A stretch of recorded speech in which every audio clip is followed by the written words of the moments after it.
In a small town close to the village I live, surrounded by a dense forest, my friend Lily told me about a woman named Eliza who lived in an old house with cracked walls, broken windows, and a leaky roof.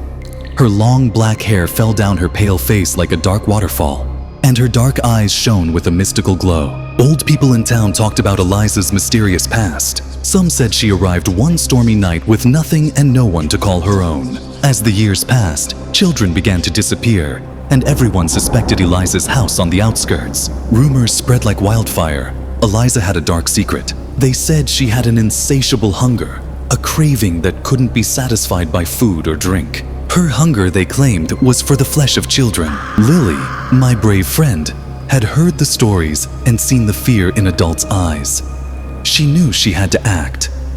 She was waiting for the perfect time until her cousin got mysteriously missing.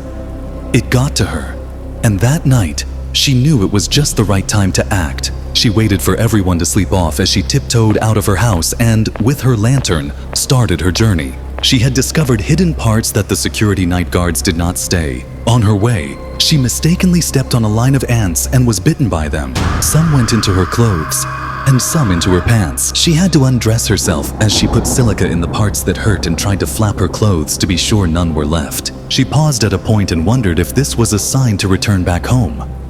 Lily is a very optimistic person, and for every journey she embarks on, she always wants to get to her destination. With so much pain from the ant bite, she put on her clothes and continued her journey. She ventured into the woods, and as she walked deeper into the trees, the air grew colder, and the silence felt heavy. The rustling of leaves and snapping of twigs beneath her feet made her feel like she was being watched.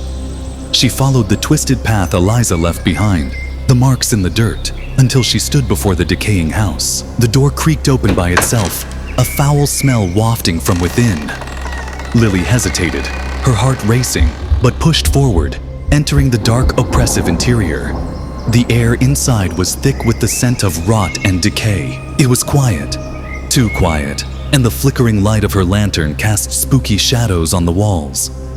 Lily's skin crawled as she crept deeper into the house, her senses on high alert. Then, she heard it. A soft, chilling whisper, barely audible, as though coming from the walls.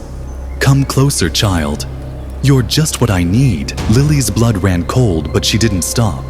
She followed the voice deep into the house until she reached a large room. And there, in the center, was Eliza. Eliza stood before a large, rusted pot, stirring something thick and dark, a twisted grin on her lips.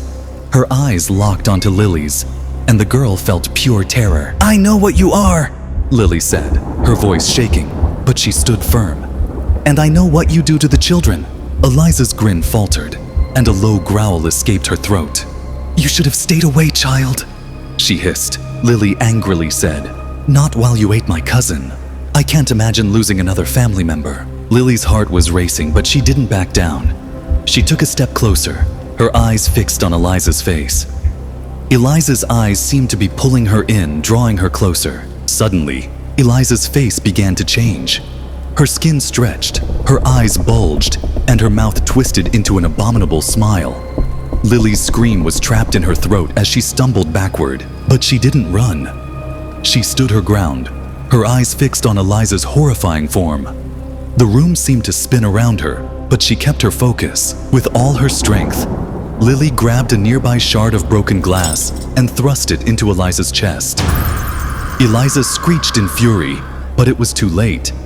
The curse had finally caught up with her. She collapsed into a heap, her body disintegrating into dust, leaving nothing but a faint echo of a tortured cry. The house, now empty of its monstrous inhabitant, stood silent. The air cleared and the coldness lifted, but Lily knew the town would never be the same. As she walked back to town, the sun rising over the horizon, Lily felt a sense of relief wash over her. The children were safe, and the town was finally free from Eliza's terror. Lily's mom, who had been crying and searching everywhere for her, saw her coming, looking so tired with bloodstains on her hand and clothes, but without injuries. She was speechless. The townsfolk gathered around her, and they were all waiting for her to talk. But she said nothing until later in the evening, when she regained her strength. She told them about what had happened the previous night. But she took them to the wood where Eliza lived and showed them while explaining how it all went and how she was able to conquer. Their faces were filled with gratitude and admiration. "You're a hero, Lily," they said. Lily smiled, feeling a sense of pride and accomplishment. She knew that she had faced her fears and saved her town, and as she looked up at the sky, she knew that she would always stand up for what was right, no matter how scary it might be. The king heard about it and appreciated her with a diamond. That wood where Eliza lived was declared a prison yard for whoever got against the law of the land. And of course, many would wish for death rather than to even stay in such a terrible place.